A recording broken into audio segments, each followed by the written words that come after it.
The deafening sound of the giant magpie resonates throughout the fortress and its caves, shaking the rocks and ground beneath the dwarves' feet.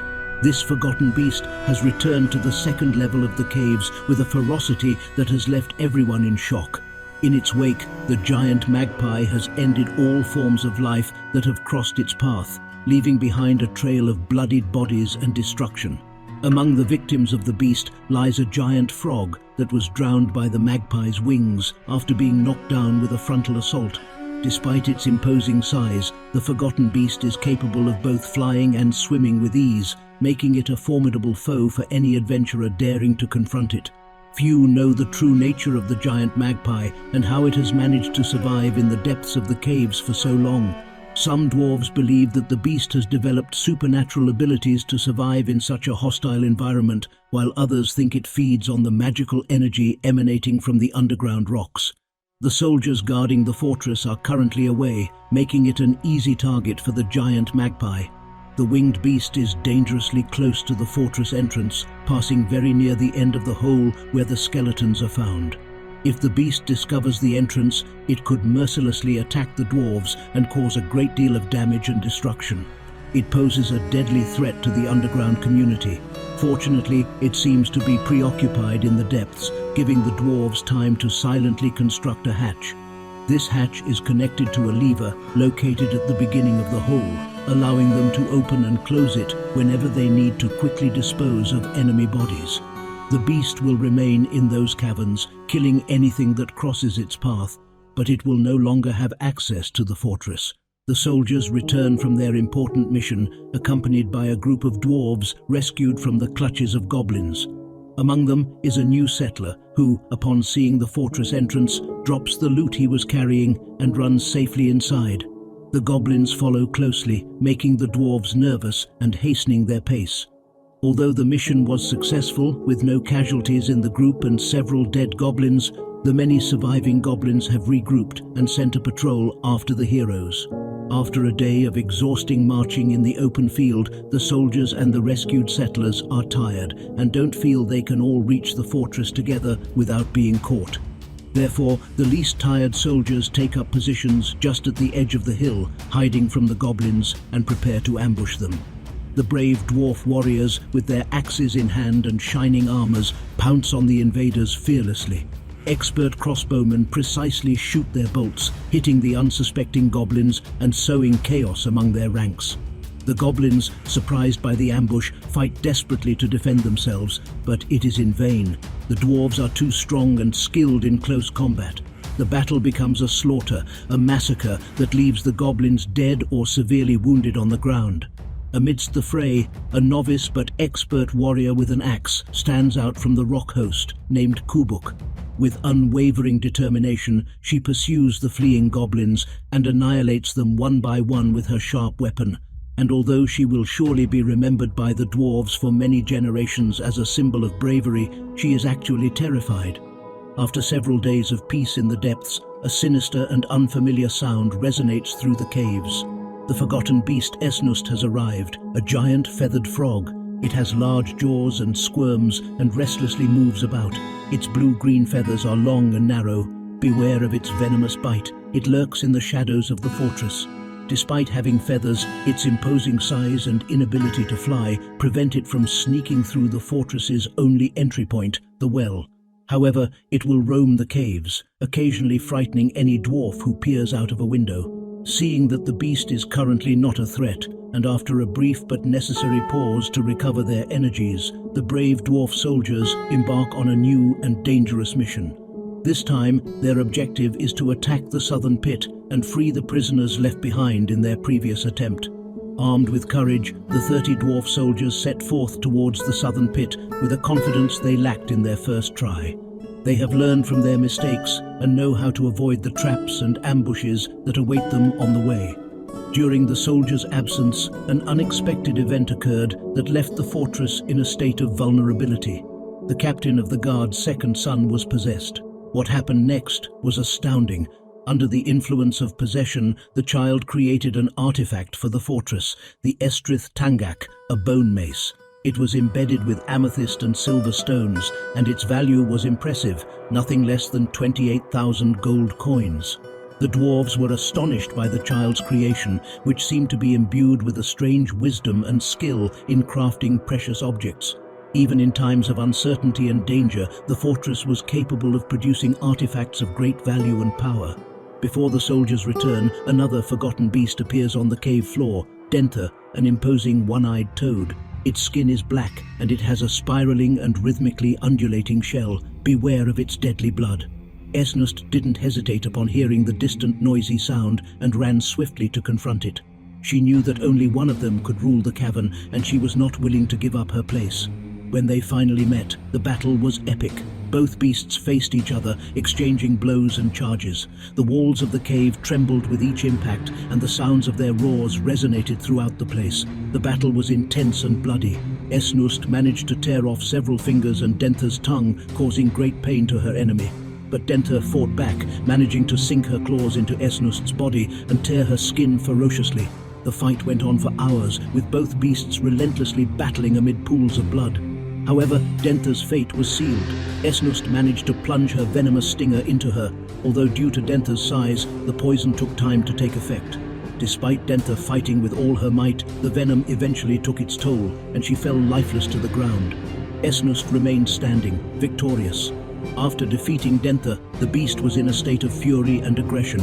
She decided she wouldn't stop there and would continue fighting any creature that crossed her path. It was then that she encountered a troll wandering through the caves.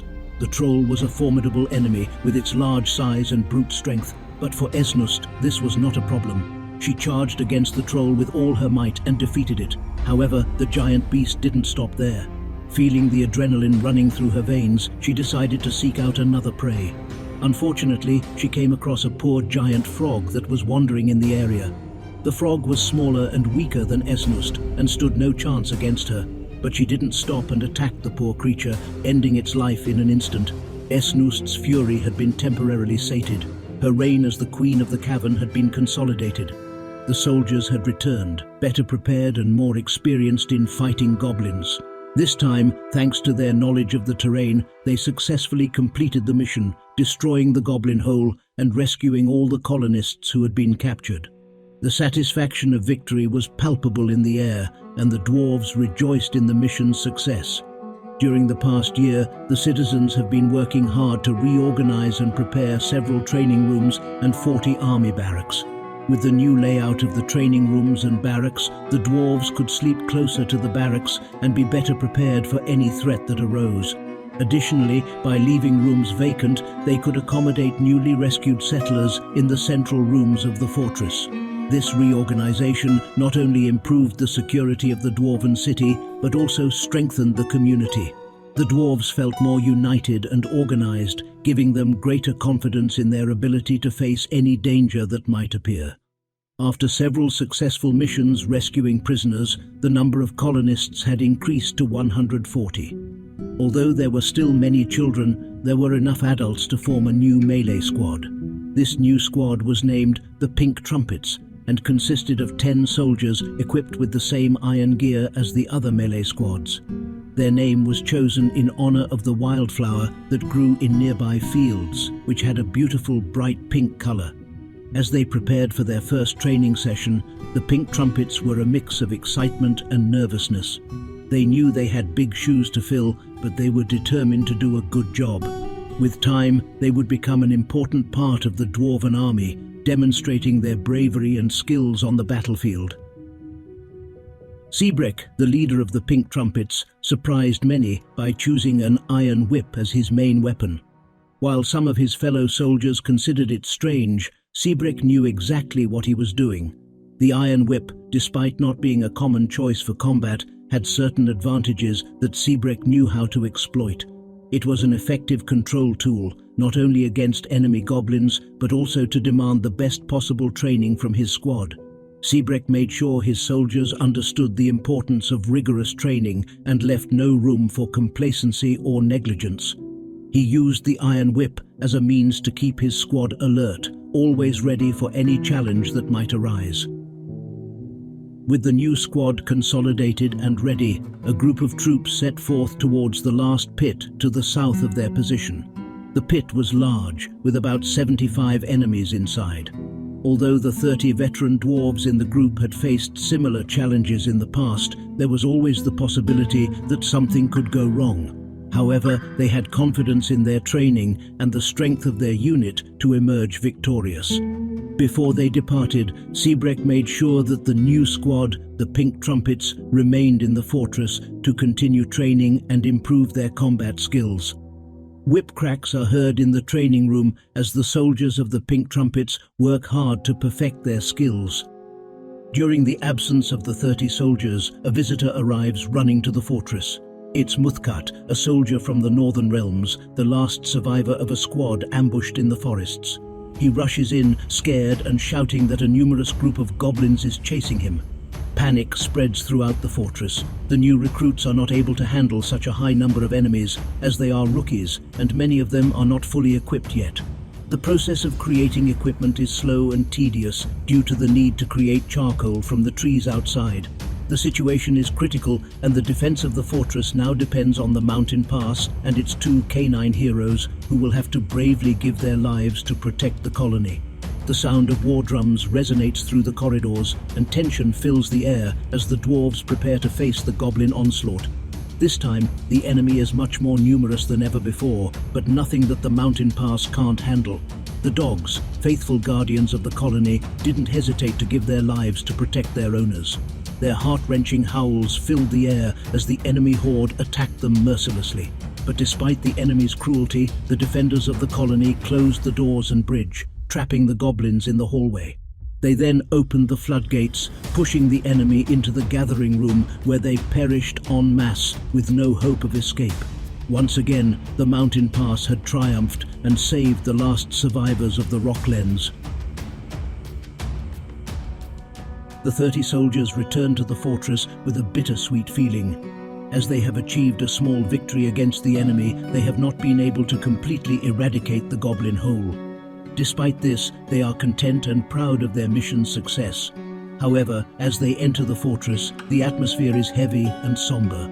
The war dogs that had been trained and raised in the fortress had been sacrificed in the last assault. The dwarves clung to memories of their faithful canine companions and mourned their loss.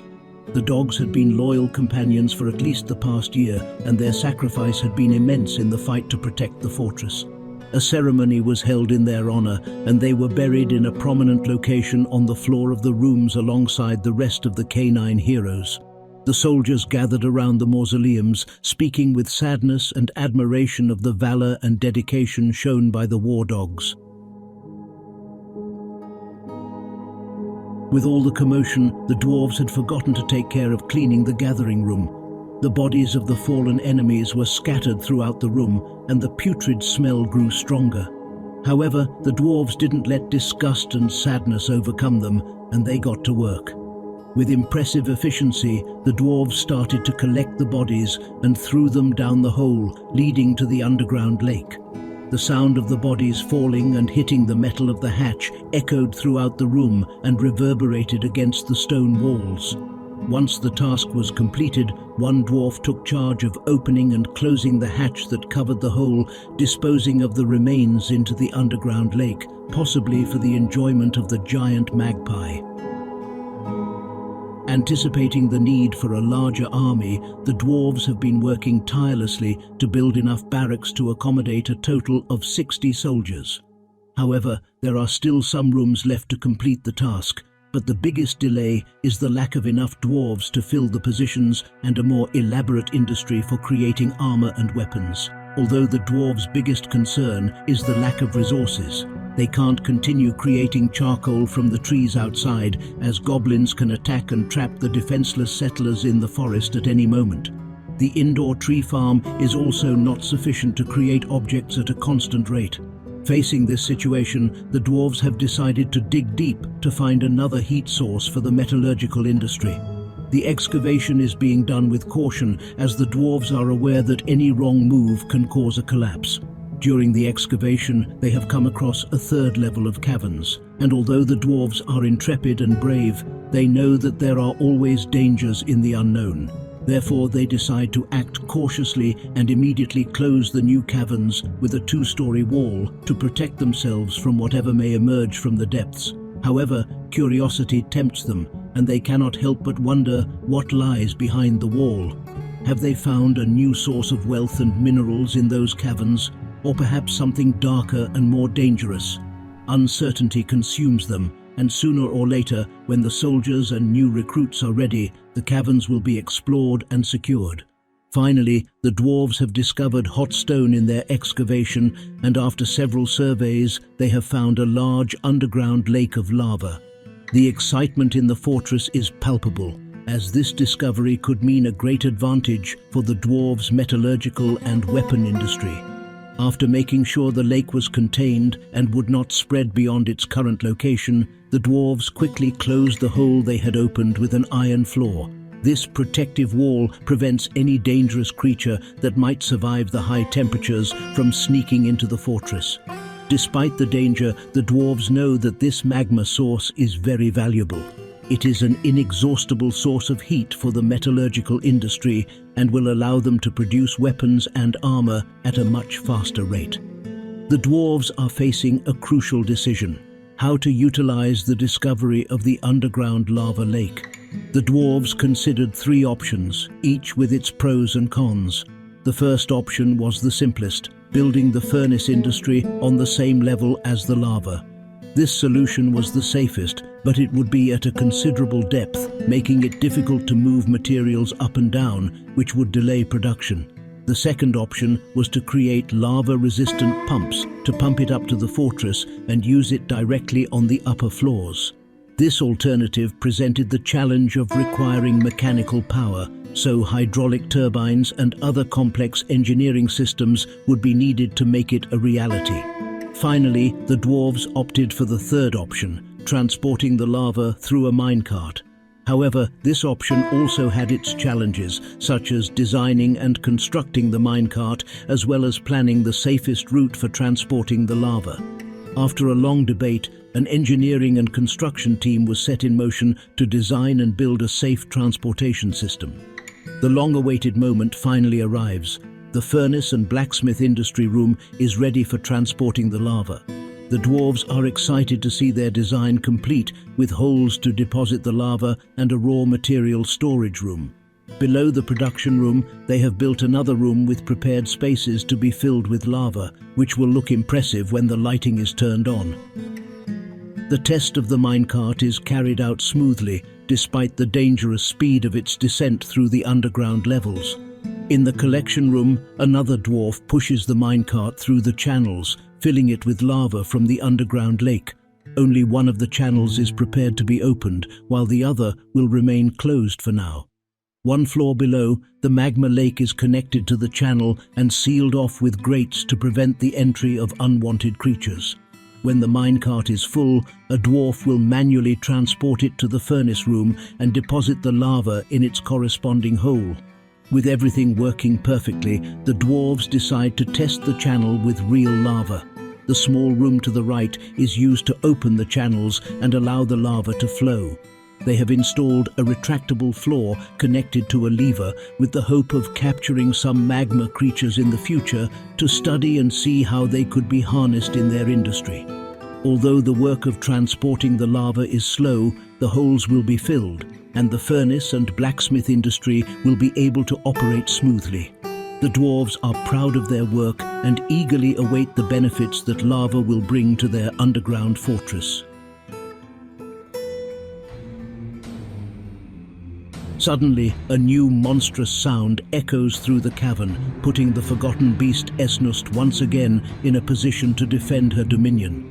The forgotten beast Pob has arrived, a gigantic giraffe with external ribs. It has a square shell and wriggles restlessly. Its dark brown hair is very curly. Beware of its poisonous gas. Pob charges through the caverns, encountering Esnust. Pob starts the fight by spraying a stream of poisonous gas towards Esnust, but the agile and quick giant frog jumps to avoid the attack and responds with a venomous bite. Pob staggers but quickly recovers and begins to spin its long and strong neck in an attempt to crush Esnost. However, Esnost is too cunning to fall into the trap and quickly moves to avoid the giraffe's movements. The giant frog extends its sticky tongue towards Pob, grabbing the giraffe's neck and pulling her closer. Pob struggles desperately to break free, but Esnost is relentless. The giant frog sinks its fangs into Pob's neck, injecting deadly venom into its bloodstream. The gigantic giraffe fights with all its strength, but finally falls to the ground, defeated. Esnost, victorious, moves away from the battle, wounded but triumphant. Although the giant frog had won the fight, her victory had come at a high price. With a severe hemorrhage and several sensory nerves damaged, Esnost was badly injured and unable to stand. It is uncertain if she will recover to fight another day. Many thanks for watching this chapter. See you in the next one. Bye.